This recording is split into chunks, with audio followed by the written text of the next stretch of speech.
Kemudian kata beliau rahimahullah ta'ala dalam poin yang ke-28, wal iman bi anna al-iman qawlun wa amalun wa amalun wa qawlun wa niyyatun wa isabah yazidu wa yanqusu yazidu ma syaa Allah wa yanqusu hatta la yabqa minhu shay'.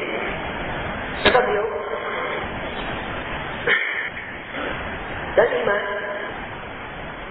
kita beriman bahwa iman itu adalah qaul wa amal, ucapan dan amalan. Ucapan dan amalan.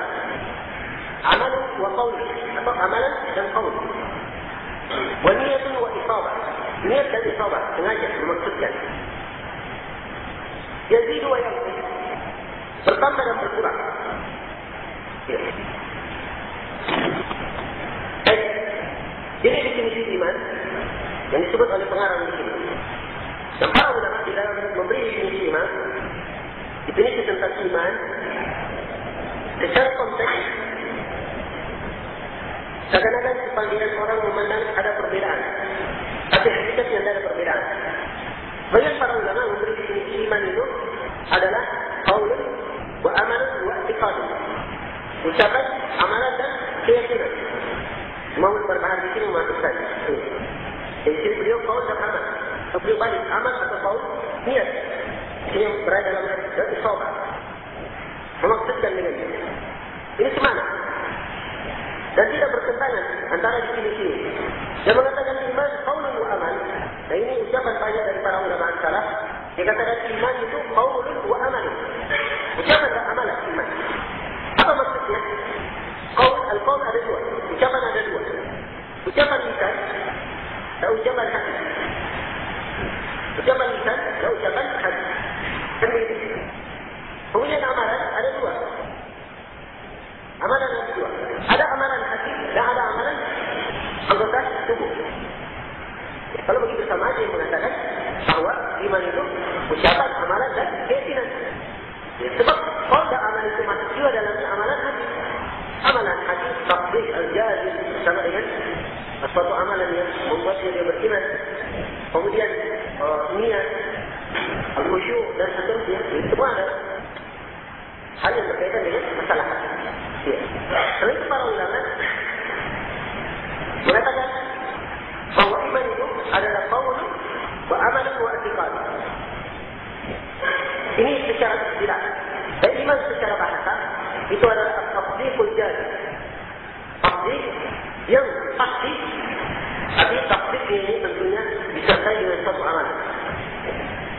Nah, itu tergambar dalam naqsyah. Sebab asal tasdiq itu jika disertai dengan amalan asalnya. Bagaimana Nabi Ibrahim alaihissalam ketika diperintah untuk menyembelih putranya, maka disampaikan kepada putranya.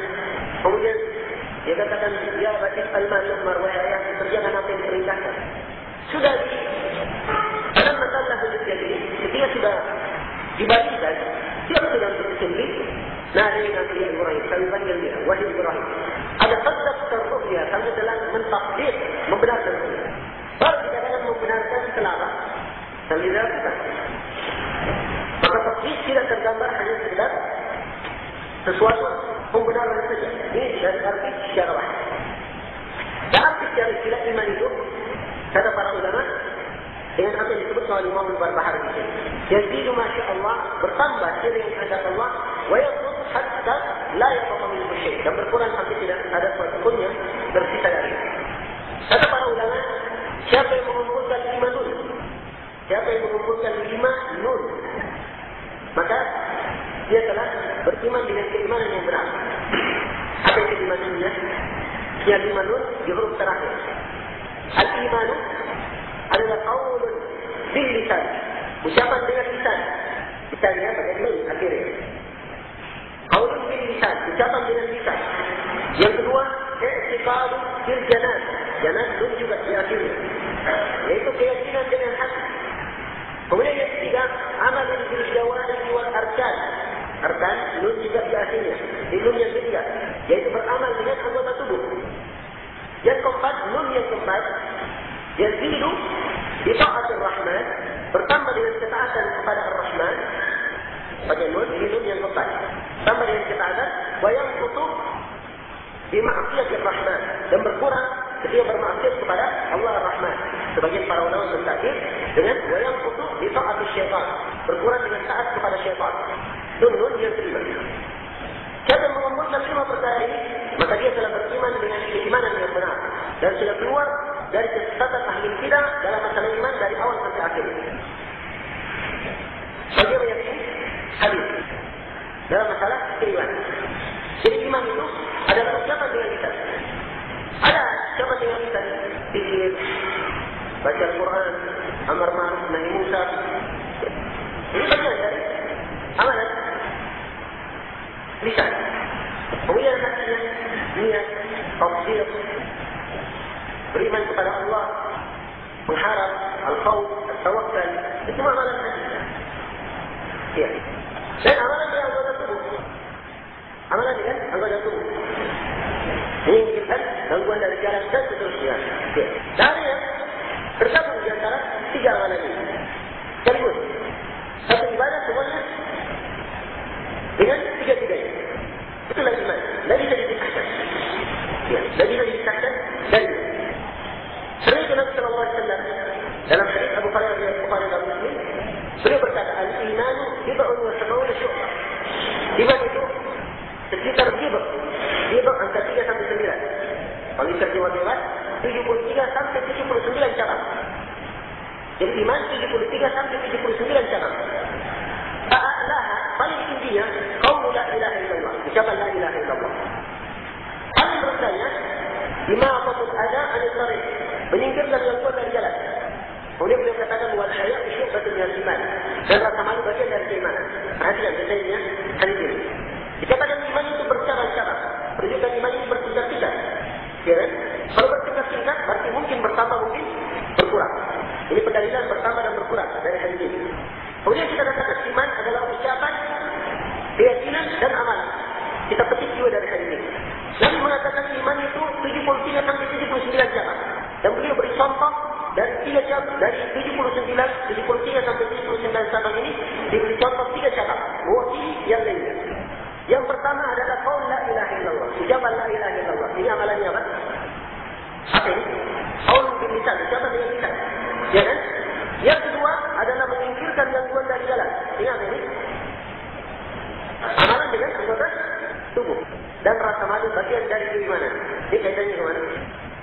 Ini kaitannya ke hati. Rasa malu itu adalah amalan hati, nampak bekasnya pada anggota tubuh. Dipahami?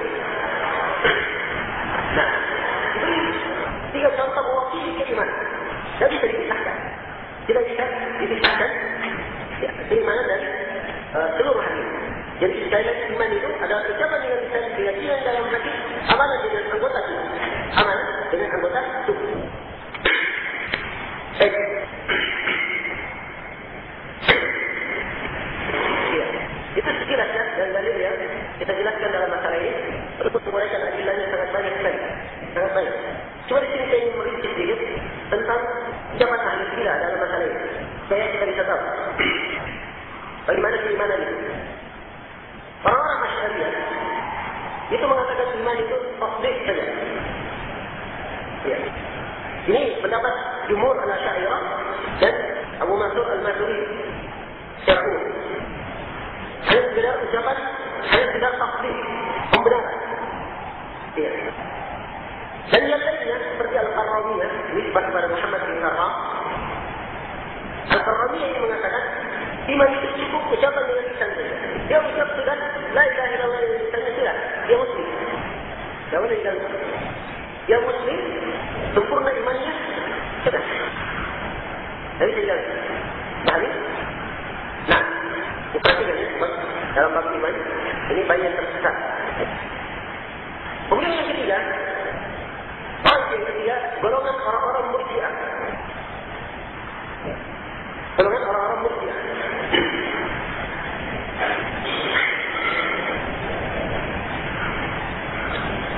Golongan orang-orang Murji'ah yang dikenal dengan nama Murji'atul Fuqaha. Murji'ah Fuqaha ini pendapatnya Abu Hanifah dan lainnya, mereka murjiah dalam bab iman. Karena itu ulama dahulu itu mengeluarkan Abu Hanifah dan lingkup ahli sunnah, dianggap sebagai ahli bidah. Sebab termasuk ucapannya dalam masalah iman. Nah, dia katakan iman itu cuma ucapan dengan lisan. Ucapan dengan lisan dan pembenaran dengan anggota tubuh. Pembenaran dengan anggota tubuh. Saya ulangi, ucapan dengan lisan dan keyakinan dalam hati. Ya apa, salah tadi itu. Ucapan dengan lisan dan keyakinan dalam hati itu saja. Ada pun amalan. Amalan itu tidak masuk dalam keimanan. Ini ucapannya orang-orang murjiah. Nah, dan sekarang ini ada yang meniru seperti itu. Yang mengatakan amalan bukan syarat dari keimanan, bukan syarat dari. Bukan syarat. Ini juga ucapan orang-orang murjiah. Nah, kita hari baik dia kelompok itu kita lihat bagaimana dampak yang muncul karena salahnya mereka dalam memahami keimanan. Akhirnya dari pendapat murjiah ini, karena iman itu, amalan itu tidak termasuk dari iman, makanya orang yang melakukan perbuatan-perbuatan seperti meninggalkan sholat misalnya, dia katakan ini orang yang meninggalkan sholat tidak bisa dikatakan. Sebab itu amalan. Amalan tidak bagi, tidak masuk dalam bagian iman. Kalau begitu dia masih tetap muslim, tidak boleh dikatakan. Ya, jatuh dalam satu kesalahan gara-gara kaidah. Apalagi pendapatnya tadi yang mengatakan bahwa iman itu cukup dengan lisan saja. Ini ucapannya orang murjiah ekstrim, karamiyah. Nah, sampai-sampai Fir'aun itu Islam, mukmin sejati Fir'aun itu. Pernah baca bukunya, pernah dengar bukunya Ibn Arabi. Ibn Arabi punya buku judulnya Iman Fir'aun, keimanannya Fir'aun. Dan di Uganda pernah, tahun berapa itu? Pernah ada mengadakan seminar, ya, bahwa Fir'aun itu adalah mukmin sejati. Ini asalnya kesesatan dalam masalah iman. Kenapa dia katakan seperti itu? Katanya sudah berucap dengan lisannya. Ya kan, sebelum tenggelam dia mengakui. Sudah berucap dengan lisannya, makanya dia mukmin. Nah, di sini salahnya memahami dalam bab iman. Dia paham bahwa iman itu terkait dengan tiga ini. Ucapan tapi harus tiga ini. Dan katanya dia juga harus ada wujud pengamalan. Ini terkait, tidak bisa dilepaskan. Kami baru dia dikatakan mukmin beriman. Amin. Jelas? Ya. Itu sudah tiga pendapat saya sebut. Pendapat yang keempat, ini pendapatnya orang-orang Khawarij dan Mu'tazilah. Orang-orang Khawarij dan Mu'tazilah juga mengatakan iman itu ucapan dengan lisan, keyakinan di dalam hati, dan amalan dengan anggota tubuh. Cuma mereka sesatnya, dia katakan amalan itu satu jenis amalan. Kapan amalannya ditinggal waktu sedikit, maka hilang. Tidak dianggap punya amalan. Jadi dianggap amalan itu satu perkara hilang, sebagian hilang semuanya. Nah, yang dibangun di atas dasar prinsip ini, siapa yang bikin dosa besar, maka artinya hilang seluruh amalannya. Maka hukumnya kafir keluar dari Islam. Karena itu orang-orang Khawarij mengkafirkan orang-orang yang berbuat dosa besar, dibangun di atas dasar kesalahan mereka dalam masalah keimanan. Paham ini? Ada ini fokus. Itu nanti bisa ketemu ya, pendapat ahli bidah dalam masalah ini. Tapi ahli sunnah, sebagaimana kita terangkan tadi, mereka mengatakan iman. Iman adalah ucapan dengan lisan, keyakinan dalam dada, dalam hati, dan amalan dengan anggota tubuh. Amalan itu, amalan oleh ahli sunnah dikatakan bukan sesuatu yang satu saja. Dalam artian kalau hilang sebagian, hilang semua ya. Nah, dan seperti itu prinsip ahli sunnah. Tetapi memang ahli sunnah mengatakan jenis amalan harus ada. Jenis amalan harus ada. Jenis amalan harus ada. Tapi sebagian amalan kalau ditinggalkan, itu tidak menyebabkan dia kafir keluar dari Islam. Nah, tidak menyebabkan dia kafir keluar dari al-Islam. Artinya, ini termasuk rincian. Yang jelas secara global, pahami bahawa iman itu adalah ucapan dengan lisan. Keyakinan di dalam dada, memberi anggota amalan dengan anggota tubuh, bertambah dengan ketaatan kepada Allah dan berkurang dengan maksiat. Kita bertambah dan kita berkurang. Kita bertambah dan bisa berkurang. Berbeda dengan orang-orang yang mengatakan cukup ucapkan dengan lisannya, tidak bertambah dan tidak berkurang. Ini mengharuskan imannya orang-orang peminum khamar, berzina, berjudi, sama dengan imannya para nabi dan para rasul. Ya, kalau katanya sama, tidak bertambah dan berkurang. Iya, begitu keharusannya. Nah, ini juga adalah kesesatan yang sangat nyata. Karena itu bertambah dan berkurang. Tentang bertambahnya keimanan ayat di antara Al-Quran. Nah, fazadathum imana, maka bertambahlah mereka keimanan. Walladzina ihtadaw zadahum huda, orang-orang yang mendapat petunjuk ditambah lagi petunjuknya. Dan tentang iman itu kalau berkurang dengan maksiat, tentang orang yang dimasukkan dalam neraka. Ada yang terlibat di kubur, kemudian ada yang terlibat di darat bertingkat-tingkat. Jadi ini amalan yang dia lakukan. Nah, cuma di sini ada satu poin yang kita perlu selesaikan dari perkataan Imam Al-Barbahari, yang beliau mengatakan di sini. Kata beliau, wayar itu dan berkurang hatta la yabqa min syai'. Dan berkurang sampai tidak tersisa darinya sesuatu apapun. Nah, ini kalimat tidak tersisa sesuatu apapun. Kalau yang diinginkan adalah orang kafir, cocok memang. Tapi di sini beliau memberi definisi tentang iman. Dan iman itu harus ada. Ya. Asal imannya pada dirinya. Nah, kadang berkurang, tapi pokok dasarnya ada. Yang merupakan perkara yang menyebabkan dia dikatakan beriman, yaitu dia meyakini di dalam dirinya beriman kepada Allah dan ada amalan yang memberatkan keimanannya, maka dia tetap muslim. Tapi mengatakan berkurang sama sekali sampai tidak tersisa sesuatu apapun, ini akan berubah. Apa namanya? Dia tidak mempunyai keimanan apapun dan kembali kepada kawan kafir. Nah, maka di sini ya dirinci. Kata Syekh Abdullah Al-Razidi ketika mensyarah ini, kata beliau,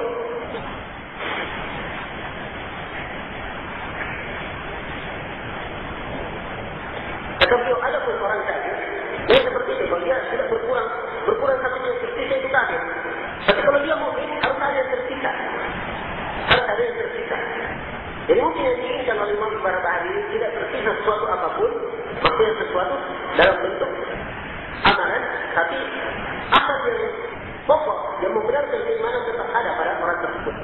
Ialah melihat ini kalimat iman kemungkinan dan para ulama ahli sunnah wal jamaah hanya mentakdir bertambah dan berkurang. Bertambah dan berkurang. Jadi iman adalah beriman dia dalam artinya dan harus ada dari anggota tubuhnya, amalan dari anggota tubuhnya yang membenarkan keimanan di dalam badan. Nah, dia mengatakan beriman pada Allah, berislam, tapi tidak pernah salat. Makanya tidak bisa dikatakan dia beriman, tidak pernah salat. Dipahami harus ada amalan yang membenarkan keimanan dalam badannya. Demikian pula dengan salat, amalan dia lakukan, tapi tidak meyakini dan beriman kepada Allah, tidak ada keimanan dalam badannya. Juga tidak bisa dikatakan dia muslim, beriman. Hadir, ya. Maka harus ada ya, keimanan, ucapan dengan lisan, keyakinan di dalam dada, amalan dengan anggota tubuh. Ini perkara yang tidak bisa dipisahkan sama sekali. Iya.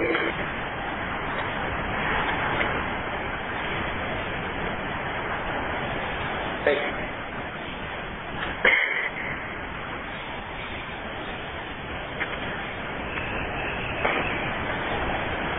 Kata beliau rahimahullah ta'ala dalam poin yang 29, wa khairu hadhihi al-ummah ba'da wafati nabiyha, yang sebaik-baik umat ini setelah meninggalnya nabinya adalah Abu Bakar wa Umar wa Utsman. Sebaik-baik umat ini setelah meninggalnya Nabi Muhammad sallallahu alaihi wasallam adalah Abu Bakar, Umar dan Utsman. Di sini pengarang mengatakan sebaik-baik umat ini setelah meninggalnya Nabi yang paling baiknya adalah Abu Bakar. Saya ada nama satu orang lebih baik daripada Abu Bakar dari umat Nabi sallallahu alaihi wasallam. Siapa bisa menyebutkan namanya? Hah? Siapa tu? Kalau yang tahu. Yang tahu? Nabi Isa alaihi salam. Kan Nabi Isa turun di akhir zaman, beliau berhukum dengan hukumnya Nabi bagi umatnya dan Sallallahu Alaihi Wasallam, ya kan? Ya kan tidak? Ya, tapi di sini maksudnya sebaik-baik umat ini terlihat Nabi itu dari kalangan para sahabat. Itu maksud Imam Al-Barbahari. Walaupun Nabi Isa Imam daripada Abu Bakar Siddiq dan Nabi Isa alaihissalam juga termasuk umat Nabi Muhammad. Nanti di akhir zaman sebab dia berhukum dengan hukumnya Rasulullah Sallallahu Alaihi Wasallam. Tetapi yang sebaik-baik umat ini setelah wafatnya Nabi adalah Abu Bakar. Abu Bakar As-Siddiq radhiyallahu taala anhu. Nama lengkap beliau Abdullah ibn Utsman. Abdullah ibn Utsman. Wa Umar. Ya Umar ibn Al-Khattab. Umar ibn Al-Khattab Abu Hafs Al-Adawi Al-Qurashi. Wa Utsman. Utsman ibn Affan radhiyallahu taala anhu. Ini yang paling baik. Setelah Nabi Sallallahu Alaihi Wasallam, hakana ruwiya lana an Ibnu Umar. Demikianlah diriwayatkan untuk kepada kami dari Ibnu Umar. Beliau berkata dengan Rasulullah Sallallahu Alaihi Wasallam hidup. Inna khairan nas ba'da Rasulullah Sallallahu Alaihi Wasallam, ba'da Rasulullah Sallallahu Alaihi Wasallam, Abu Bakar wa Umar wa Utsman. Wa yasma'u an-nabi idza kafara minhu. Sungguhnya kami berkata dan Rasulullah di tengah-tengah kami, kata Ibnu Umar. Kami berkata sungguhnya sebaik-baik manusia setelah Rasulullah adalah Abu Bakar, Umar, Abu Bakar kemudian Umar kemudian Utsman. Nabi mendengar itu dan beliau tidak mengingkari. Beliau tidak mengingkari. Yang paling baik di tengah umat ini setelah Nabi adalah Abu Bakar dan Umar. Ini menurut kesepakatan ahli sunnah. Pahami? Menurut kesepakatan ahli sunnah. Kemudian Utsman dan Ali. Urusan Utsman dan Ali. Utsman kemudian Ali atau Ali dulu kemudian Utsman. Ini harus diuji. Nah, kalau yang diinginkan dia dahulukan Ali di atas Utsman dari sisi khilafah, bahwa Ali lebih afdal dari sisi khilafah dari Utsman, maka ini mubtadi menurut kesepakatan ahli sunnah. Tak menyelisih dan menjadikan para sahabat yang lebih mendahulukan Utsman di atas Ali dalam masalah khilafah. Pahami? Ya. Tetapi kalau dia katakan Ali lebih bagus dari Utsman dari sisi keutamaan dan khilafah, sisi keutamaan itu memang pendapat sebagian ulama, sebagian penduduk Kufah. Tapi belakangan pendapat ini menjadi pendapat yang sangat lemah dan tidak dipakai oleh ahli sunnah. Ya. Nah, siapa yang mendahulukan seorang putih atau Abu Bakar dan Umar itu hukumnya dia adalah mubtadi. Siapa yang mendahulukan Ali di atas Utsman, maka lihat apa maksud pendahuluannya. Kalau dia dahulukan di atas khilafah, maka ini hukumnya dia ahli bidah. Ini kesepakatan ahli sunnah. Kalau dia dahulukan dari sisi keutamaan, mudah ini insyaallah taala para ulama dan telah menyikapinya. Cuma yang benarnya Utsman lebih utama daripada Ali bin Abi Thalib. Ini yang paling utama. Kemudian kita lihat semua afdalun nas ba'da haula. Kemudian manusia yang paling afdal setelah itu Ali adalah Ali, yaitu Ali bin Abi Thalib. Wa Talha bin Zubair, malaikat wa Zubair. Bukan Talha bin Zubair, Talha bin Abdullah. Talha bin Abdullah. Wa Zubair dan Az-Zubair. Zaid bin Al-Awwam. Wa Sa'ad bin Abi Waqqas. Dan Sa'ad bin Abi Waqqas. Wa Sa'id bin Zaid. Wa Abdurrahman bin Auf. Wa Abu Hurairah Amir bin Al-Jarrah. 10 orang yang disebut dengan Al-Mubashsharuna bil Jannah. 10 orang yang mendapat kabar gembira dengan masuk surga. Jadi masuk surga 10 orang. Kulluhum yasluku lil khilafah. Semuanya pantas menjadi khalifah. Thumma afdalun nas, kemudian manusia paling afdal ba'da haula setelah mereka ini adalah ashabu Rasulullah sallallahu alaihi wasallam al-qarn al-awwal alladhi bu'itha fihi al-muhajirun al-awwalun wal ansar. Paling bagusnya adalah para sahabat Rasulullah sallallahu alaihi wasallam di generasi pertama. Yang diputus pada mereka kaum muhajirin yang pertama dan al-ansar. Cuma yang mana lebih utama, orang-orang muhajirun atau al-ansar? Sebenarnya yang paling utama orang-orang muhajirun kemudian al-ansar. Kalau anda membaca nafal Al-Quran, itu lebih didahulukan orang muhajirin. Wasabiqun al-awwalun minal muhajirin wal ansar. Muhajirin disebutkan lebih dahulu. Menunjukkan keutamaan untuk orang-orang muhajirin di atas orang-orang Ansar. Nah, baik. Wahum man shallal qiblatain. Ya, mereka yang salat kedua kiblat. Salat kedua kiblat. Ya, maksudnya di sini al-qarnul awal, generasi pertama dari kalangan muhajirin dan Ansar yang lebih didahulukan setelah itu, yaitu orang yang salat di dua kiblat. Asalnya kaum muslimin salatnya menghadap ke Baitul Maqdis. Kiblat pertamanya kaum muslimin. Begitu tiba di Mekah, tiba di Madinah, kalau saya tidak salah ingat dalam hadis Bara' bin Azib itu, sebutkan ketika Nabi sudah 17 bulan di Mekah, di Madinah, baru turun dipindah kiblat ke Ka'bah. Nah, di sinilah yang dikatakan salat di dua kiblat. Jadi kalau dia berislam lebih dahulu dari zaman Makkah, masih Islam, sebab perintah salat itu 3 tahun sebelum hijrah, perintah salat turun 3 tahun sebelum hijrah. Jadi dia berislamnya dari Makkah sampai awal Nabi di Madinah, berarti orang terdahulu atau Islamnya. Nah, ini termasuk terdahulu. Karena itu dari sisi keutamaan lebih didahulukan terhadap orang yang salat, ya orang yang masuk Islam dan salatnya cuma menghadap ke Ka'bah saja. Berarti Islamnya belakangan. Ini maksud Imam Al-Bahari di sini, rahimahullah. Kemudian kata beliau, "Tsumma afdalun nas ba'da haula man sahiba Rasulullah sallallahu alaihi wasallam yawman aw shahran aw sanatan aw aqalla min dhalik aw akthar." Kemudian manusia yang paling afdal setelah mereka adalah siapa yang bersahabat dengan Rasulullah sallallahu alaihi wasallam sehari atau 1 bulan atau 1 tahun atau lebih banyak dari itu atau lebih sedikit dari itu atau lebih banyak. Ukuran sahabat, siapa sahabat itu? Sahabat itu man laqiya an-Nabi sallallahu alaihi wasallam mu'minan bihi wa mata al-Islam. Siapa yang beriman, siapa yang berjumpa dengan Nabi. Kalimat lagi, siapa yang berjumpa? Kalimat berjumpa ini lebih detail dalam memberi definisi. Ada sebagian para ulama memberi definisi siapa yang melihat Nabi.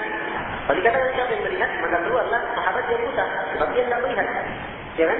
Maka kalimat yang paling pantas dipakai siapa yang berjumpa. Siapa yang berjumpa dengan Nabi? Mu'minan bihi, dalam keadaan beriman dengan Nabi. Wa mata al-Islam, dan mati di atas keislaman. Kalau dia ada di zamannya Nabi, tidak pernah berjumpa, bukan sahabat namanya. Nabi meninggal, baru dia masuk Islam, bukan sahabat. Harus melihat, harus berjumpa. Nah, mu'minan bihi, dalam keadaan beriman kepadanya. Dalam keadaan beriman kepadanya. Dan mati di atas keislaman. Kalau dia mati, dia di atas keislaman, kufur, terutama sahabat itu. Nah, baik. Ini definisi sahabat. Dan di sini mau berbahaya berikan. Beliau tidak sebut keutamaan orang yang hadir di Perang Badar. Ya, keutamaan orang yang hadir di Bi'ur Ridwan. Ya. Kemudian Bi'ur Ridwan. Keutamaan orang yang hadir di beberapa peperangan. Ya. Ini semua punya keutamaan tersendiri untuk para sahabat Rasulullah sallallahu alaihi wasallam. Nah, baik, beliau sebut ini secara global. Setelah itu, terangkan poin-poin pokok yang berkaitan dengan prinsip ahli sunnah dalam masalah ini. Sarahhan alaih. Nah, kata beliau,